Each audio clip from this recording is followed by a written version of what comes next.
बस मस्त आपलं मजे में.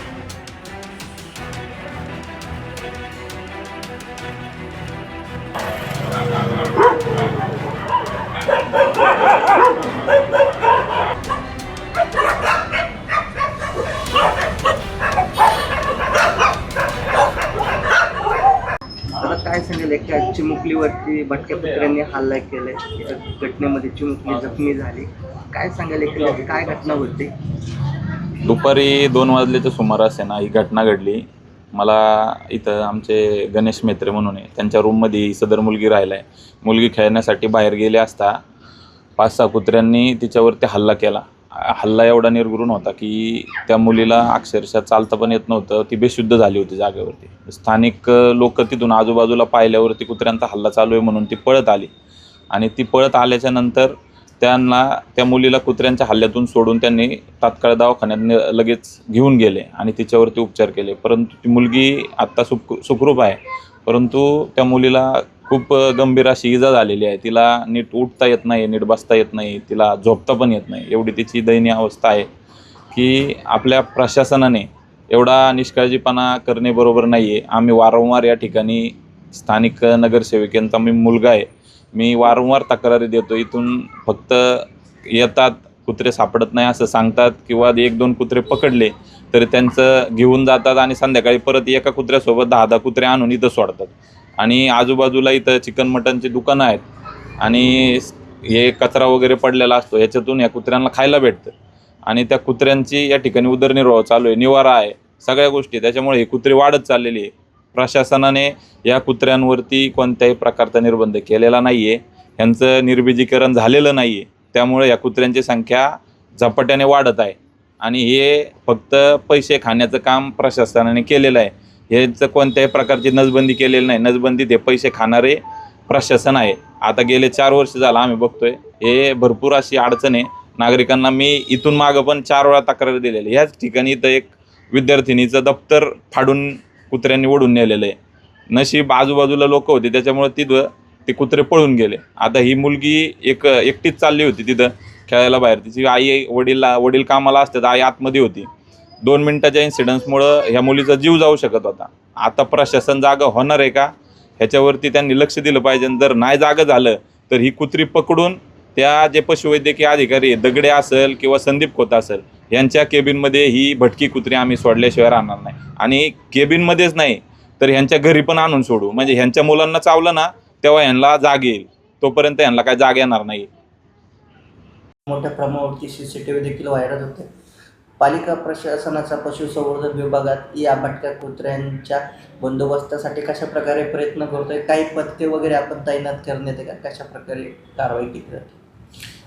तक्रारीच्या अनुषंगाने आपल्याकडे असलेले जी पथकं आहेत त्या पथकांमार्फत आपण भटक्या श्वानांवरती कार्यवाही करत असतो.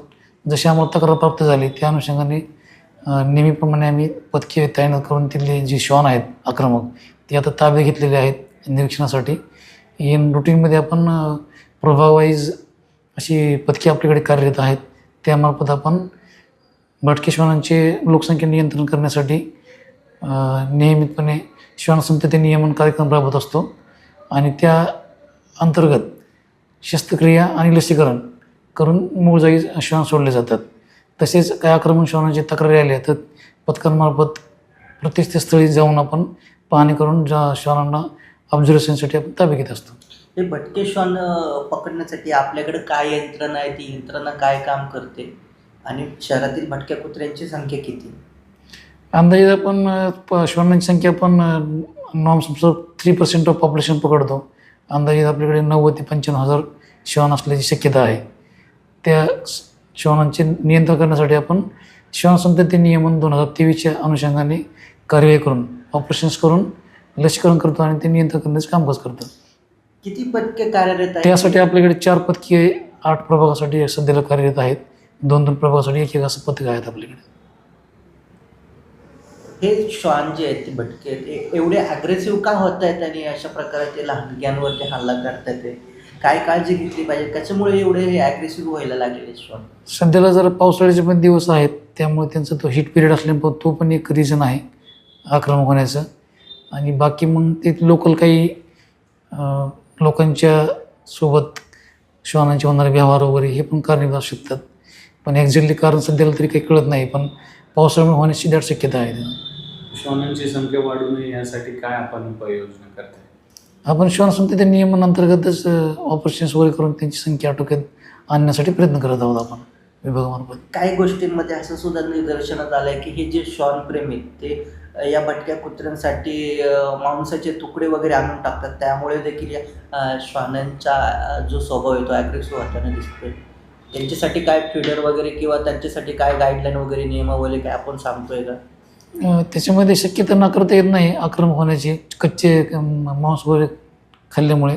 बट आम्ही श्वान प्रेमींशी सतत संपर्कात आहोत.